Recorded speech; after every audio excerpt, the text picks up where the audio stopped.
Saya Jose Memo akan menjelaskan tentang bagian selanjutnya, yaitu perencanaan pemulihan bencana dan perencanaan keberlanjutan usaha. Dalam menjalankan bisnis atau usaha, kita tentu akan menghadapi peristiwa-peristiwa atau bencana yang tidak terduga seperti pemadaman listrik, banjir, gempa bumi, atau serangan teroris yang akan mencegah sistem informasi dan bisnis untuk beroperasi. Nah, untuk menghadapi hal tersebut, kita memerlukan perencanaan pemulihan bencana yang berfungsi untuk menyusun rencana untuk pemulihan.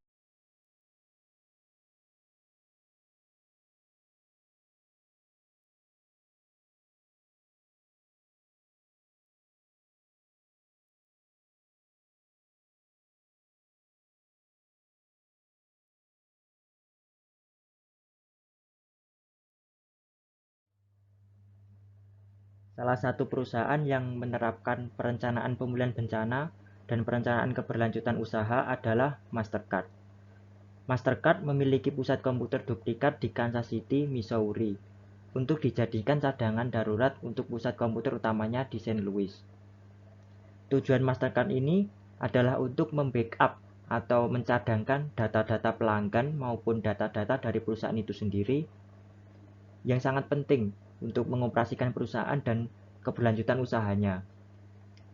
Dan mungkin akan terganggu jika ada bencana atau peristiwa-peristiwa yang tidak terduga yang terjadi di pusat komputer utamanya di St. Louis.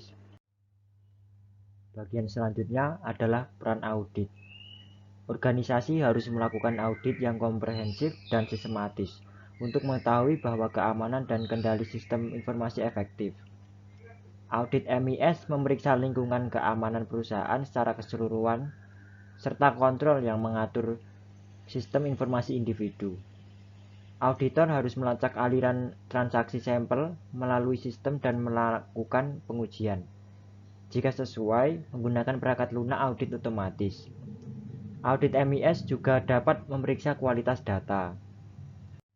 Berikut ini adalah contoh daftar kendali kelemahan auditor yang mungkin ditemukan auditor dalam sistem pinjaman di bank komersial lokal.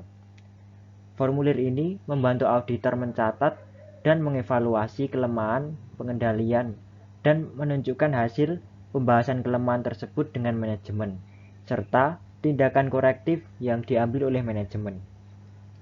Pada tabel tersebut terdapat daftar kelemahan dan impact-nya, daftar kesempatan untuk error, dan notifikasi kepada manajemen.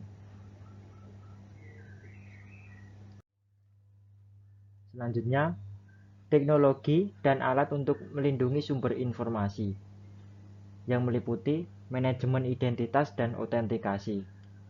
Bisnis memiliki serangkaian teknologi untuk melindungi sumber informasi mereka. Ini termasuk alat untuk mengelola identitas pengguna, mencegah akses tidak sah ke sistem dan data, memastikan ketersediaan sistem, dan memastikan kualitas perangkat lunak. Perusahaan menengah dan besar memiliki infrastruktur TI yang kompleks dan banyak sistem berbeda, masing-masing dengan kumpulan penggunanya sendiri. Untuk mendapatkan akses ke sistem, pengguna harus diotorisasi dan diautentikasi. Autentikasi mengacu pada kemampuan untuk mengetahui bahwa seseorang adalah yang dia klaim. Autentikasi sering dibuat dengan menggunakan sandi yang hanya diketahui oleh pengguna yang berwenang.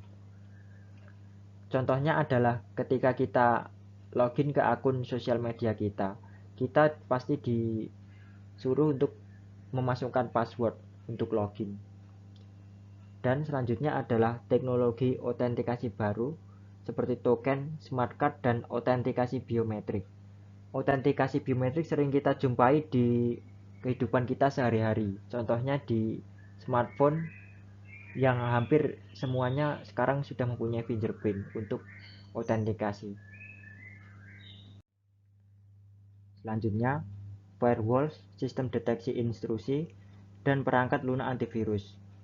Firewall mencegah pengguna yang tidak sah mengakses jaringan pribadi. Firewall adalah kombinasi perangkat keras dan perangkat lunak yang mengontrol aliran lalu lintas jaringan yang masuk dan keluar. Biasanya ditempatkan di antara jaringan internal pribadi organisasi dan jaringan eksternal yang tidak terpercaya, seperti internet. Meskipun firewall juga dapat digunakan untuk melindungi satu bagian jaringan perusahaan dari jaringan lainnya. Berikut ini adalah contoh sistem firewall. Jadi, jaringan yang masuk dari internet tidak langsung menuju corporate system, tetapi melalui outer firewall, web server, inner firewall, baru ke corporate system.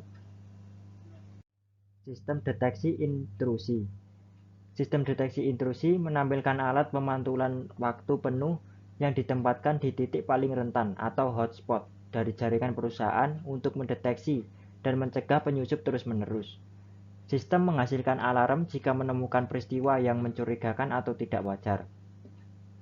Perangkat lunak pemindaian mencari pola yang menunjukkan metode serangan komputer yang diketahui, seperti kata sandi yang buruk, memeriksa untuk melihat apakah file penting telah dihapus atau dimodifikasi, dan mengirimkan peringatan tentang vandalisme atau kesalahan administrasi sistem.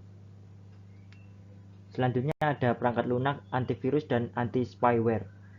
Rencana teknologi pertahanan untuk individu dan bisnis harus menyertakan perlindungan anti-malware untuk setiap komputer.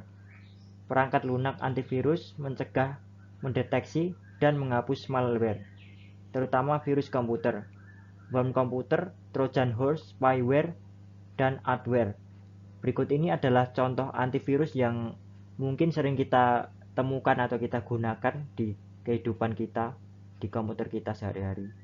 Ada Avast, AVG, Avira, dan lain-lain. Bagian terakhir ada sistem manajemen ancaman terpadu. Sistem ini dapat membantu bisnis untuk mengurangi biaya dan meningkatkan pengelolaan. Vendor keamanan menggabungkan alat tunggal dari berbagai alat keamanan, termasuk firewall, jaringan pribadi virtual, sistem deteksi intrusi, pemfilteran konten web, dan perangkat lunak anti-spam. Produk manajemen keamanan komprehensif ini disebut sistem manajemen ancaman terpadu. Sekian penjelasan dari saya. Terima kasih.